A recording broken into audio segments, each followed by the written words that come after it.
জয় গৌর, জয় নিতাই। আজ 22শে শ্রাবণ 1431, 7ই আগস্ট 2024 বুধবার। আজ আমি শ্রী চৈতন্য চরিতামৃত পাঠ করছি। শ্রী চৈতন্য চরিতামৃতের আদি লীলা সপ্তম অধ্যায় পঞ্চতত্ত্বাখ্যান নিরূপণের শ্লোক 47 থেকে 51। নারায়ণ হে নারায়ণ, ভবভয়হরণম নারায়ণ।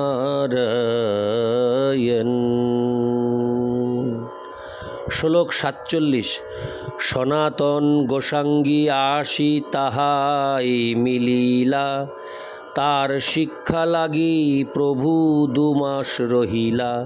শ্লোকার্থ: সনাতন গোস্বামী যখন বঙ্গদেশ থেকে এলেন, তখন তপন মিশ্রের গৃহে শ্রী চৈতন্য মহাপ্রভুর সঙ্গে তার প্রথম সাক্ষাৎকার হয়। ভগবত ভক্তি সম্বন্ধে সনাতন গোস্বামীকে শিক্ষা দেওয়ার জন্য শ্রী চৈতন্য মহাপ্রভু সেখানে 2 মাস অবস্থান করেছিলেন। তাৎপর্য: শ্রী গুরু শিষ্যের পরম্পরার ধারায় শ্রী চৈতন্য মহাপ্রভু সনাতন গোস্বামীকে শিক্ষাদান করেছিলেন। সনাতন গোস্বামী ছিলেন সংস্কৃত ও অন্যান্য ভাষায় বিদগ্ধ পণ্ডিত, কিন্তু শ্রী চৈতন্য মহাপ্রভুর কাছে শিক্ষা না পাওয়া পর্যন্ত বৈষ্ণব আচার সম্বন্ধে তিনি কিছুই লেখেননি। শ্রী চৈতন্য মহাপ্রভুর উপদেশ অনুসারে তিনি বৈষ্ণব মার্গের পথপ্রদর্শক। তার বিখ্যাত গ্রন্থ হরিভক্তি বিলাস রচনা করেছিলেন। এই হরিভক্তি বিলাস গ্রন্থে নির্দেশ দেওয়া হয়েছে যে যথার্থ সদ্গুরুর কাছে দীক্ষাপ্রাপ্ত হওয়ার ফলে তৎক্ষণাৎ ব্রাহ্মণত্ব লাভ হয়। এই সম্পর্কে তিনি বলেছেন: যথা কাঞ্চন তাং জাতি কাংসং রসবিধানত, তথা দীক্ষা বিধানেন দ্বিজতং জায়তে নৃণাম। যথাযথ রাসায়নিক প্রক্রিয়ায় পারদের মিশ্রণে কাঁসা যেমন সোনায় পরিণত হয়, তেমনি যথার্থ সদ্গুরুর কাছে দীক্ষিত হয়ে উপযুক্ত শিক্ষার প্রভাবে মানুষ দ্বিজত্ব প্রাপ্ত হয়। জাতি ব্রাহ্মণেরা কখনো কখনো এর প্রতিবাদ করে, কিন্তু এর বিরুদ্ধে তাদের কোনো উপযুক্ত যুক্তি নেই। শ্রীকৃষ্ণ এবং তার ভক্তের কৃপায় মানুষের জীবন সম্পূর্ণভাবে পরিবর্তিত হতে পারে। শ্রীমদ্ ভাগবতে জহাতি বন্ধম ও শুদ্ধন্তি এই 2টি শব্দের দ্বারা এই তত্ত্ব প্রতিপন্ন করা হয়েছে।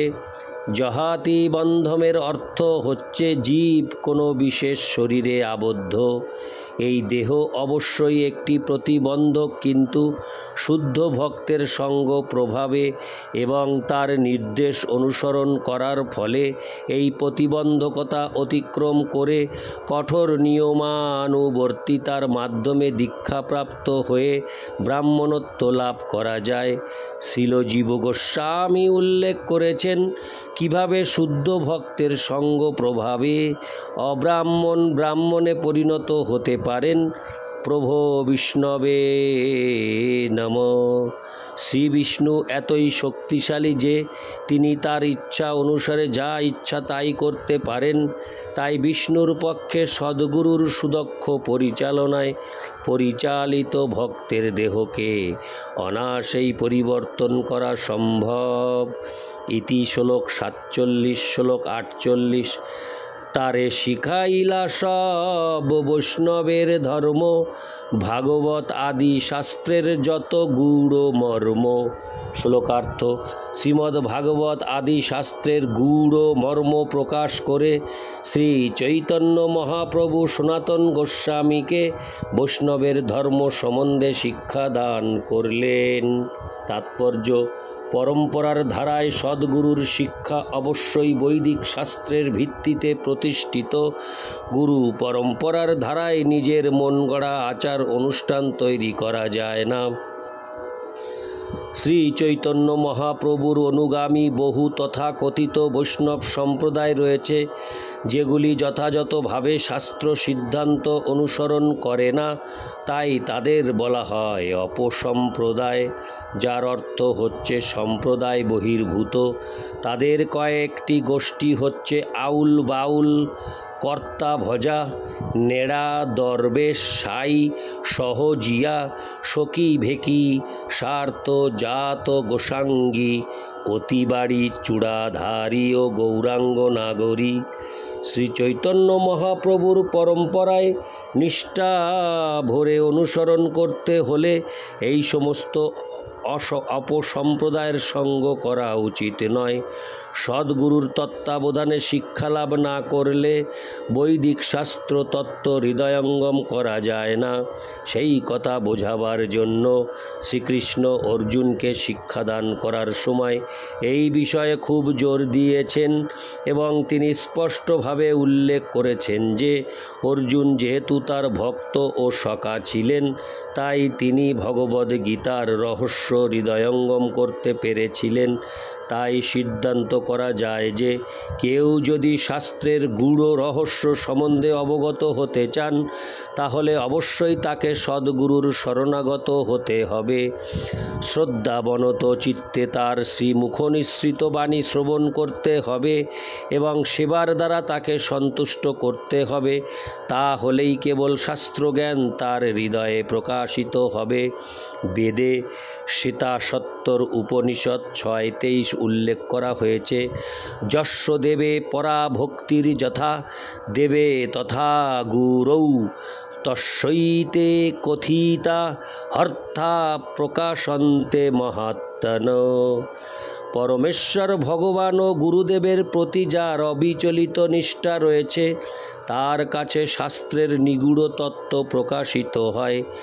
শ্রীল নরোত্তম দাস ঠাকুর উপদেশ দিয়েছেন, সাধু শাস্ত্র গুরু বাক্য হৃদয়ে করিয়া ঐক্য। এই নির্দেশের অর্থ হচ্ছে পারমার্থিক জীবনের যথার্থ উদ্দেশ্য সম্বন্ধে অবগত হতে হলে সাধু শাস্ত্র ও গুরু এই তিনের বাক্য যথাযথভাবে হৃদয়ঙ্গম করতে হবে। সাধু, মহাত্মা বা বৈষ্ণব অথবা গুরু কখনোই শাস্ত্র বহির্ভূত কোনো কিছু বলেন না। এভাবেই সাধু ও গুরু যা বলেন তা কখনো শাস্ত্রের বাণী থেকে ভিন্ন নয়। তাই এই তিনের নির্দেশ অনুসারে আচরণ করা অবশ্য কর্তব্য। ইতি শ্লোক 48।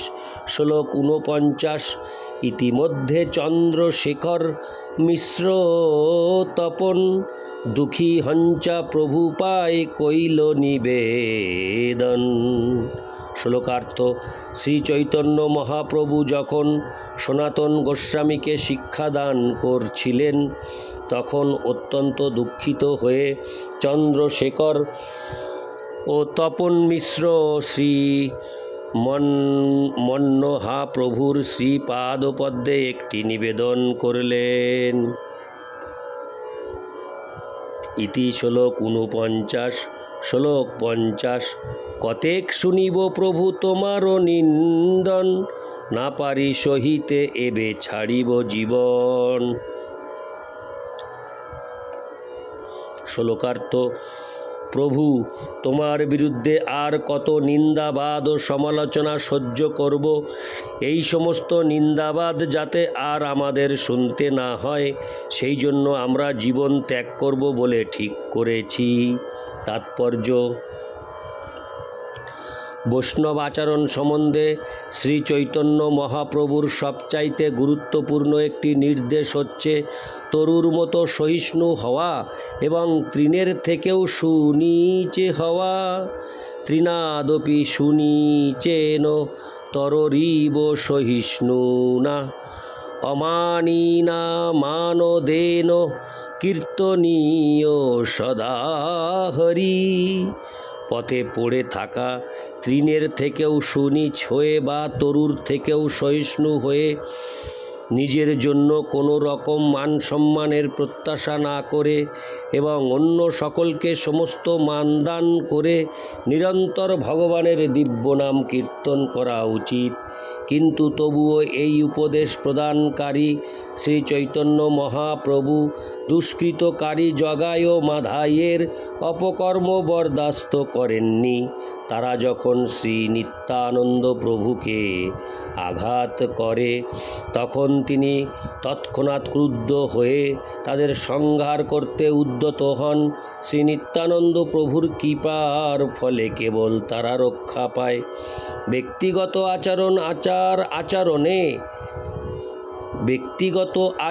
আচরণে প্রত্যেকের অত্যন্ত বিনম্র হওয়া উচিত।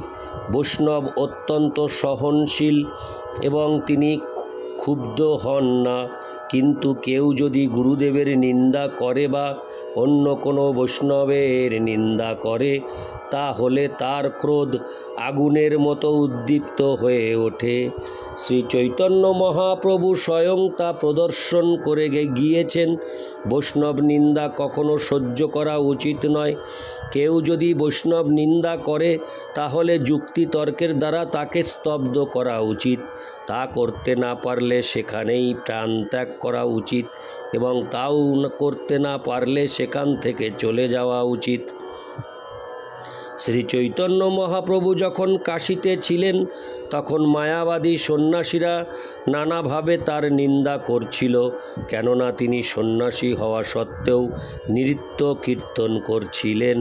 তপন মিশ্র ও চন্দ্রশেখর সেই সমালোচনা শুনেছিলেন। তারা ছিলেন শ্রী চৈতন্য মহাপ্রভুর মহান ভক্ত, তাই তাদের পক্ষে তা সহ্য করা অসম্ভব হয়ে উঠেছিল। তারা মায়াবাদীদের স্তব্ধ করতে পারছিলেন না, তাই তারা শ্রী চৈতন্য মহাপ্রভুর কাছে আবেদন করেছিলেন যে যেহেতু তারা সেই অসহ্য নিন্দা আর সহ্য করতে পারছিলেন না, যেহেতু তারা জীবন ত্যাগ করবেন বলে মনস্থ করেছেন। ইতি শ্লোক 50। শ্লোক 51। তোমারে নিন্দয়ে যত সন্ন্যাসীরগণ, শুনিতে না পারি ফাটে হৃদয় শ্রবণ। শ্লোকার্থ: মায়াবাদী সন্ন্যাসীরা তোমার নিন্দা করছে, সেই নিন্দা আমরা সহ্য করতে পারছি না, তার ফলে আমাদের হৃদয় বিদীর্ণ হচ্ছে। তাৎপর্য: এটিই হচ্ছে শ্রীকৃষ্ণ ও শ্রী চৈতন্য মহাপ্রভুর প্রতি প্রকৃত প্রেমের প্রকাশ। তিনি হরে কৃষ্ণ। 3 শ্রেণীর বৈষ্ণব রয়েছেন: কনিষ্ঠ অধিকারী, মধ্যম অধিকারী ও উত্তম অধিকারী। কনিষ্ঠ অধিকারী বা সর্বনিম্ন স্তরের বৈষ্ণব হচ্ছেন তিনি যার ভগবানের প্রতি দৃঢ় শ্রদ্ধা রয়েছে, কিন্তু শাস্ত্র সিদ্ধান্ত সম্বন্ধে তিনি ততটা পারদর্শী নন। মধ্যম অধিকারী শাস্ত্র সিদ্ধান্ত সম্বন্ধে পূর্ণরূপে অবগত এবং গুরু ও কৃষ্ণে তার ভক্তি অবিচলিত, তাই তিনি অভক্তদের পরিহার করেন এবং বালিশ বা অজ্ঞ ব্যক্তিদের কাছে প্রচার করেন।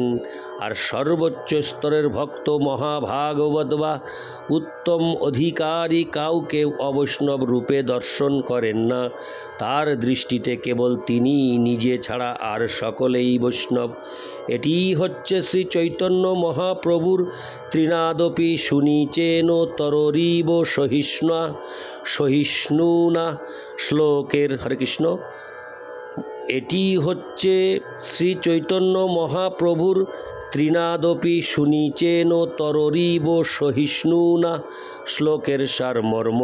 তবে উত্তম অধিকারী ভক্তকে প্রচার করার জন্য মধ্যম অধিকারী স্তরে নেমে আসতে হয়। কেননা প্রচারক কখনো বৈষ্ণব নিন্দা সহ্য করতে পারেন না, কনিষ্ঠ অধিকারীও বৈষ্ণব নিন্দা সহ্য করতে পারেন না। তবে শাস্ত্র প্রমাণের মাধ্যমে নিন্দুকদের মুখ বন্ধ করার ক্ষমতা তার নেই।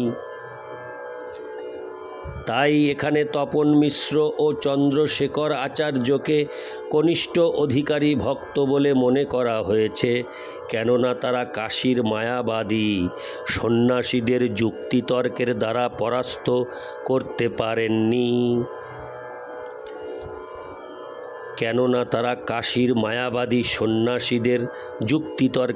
পরাস্ত করতে পারেননি। তারা শ্রী চৈতন্য মহাপ্রভুর কাছে আবেদন করেছিলেন উপযুক্ত ব্যবস্থা করার জন্য, কেননা তারা সেই সমালোচনা সহ্য করতে পারছিলেন না, অথচ তা বন্ধ করার ক্ষমতাও তাদের ছিল না। ইতি শ্লোক 51। নারায়ণ হে নারায়ণ ভবভয়হরণম নারায়ণ। হরে কৃষ্ণ, জয় রাধে রাধে গোবিন্দ, জয় গৌর, জয় নিতাই, হরি বল।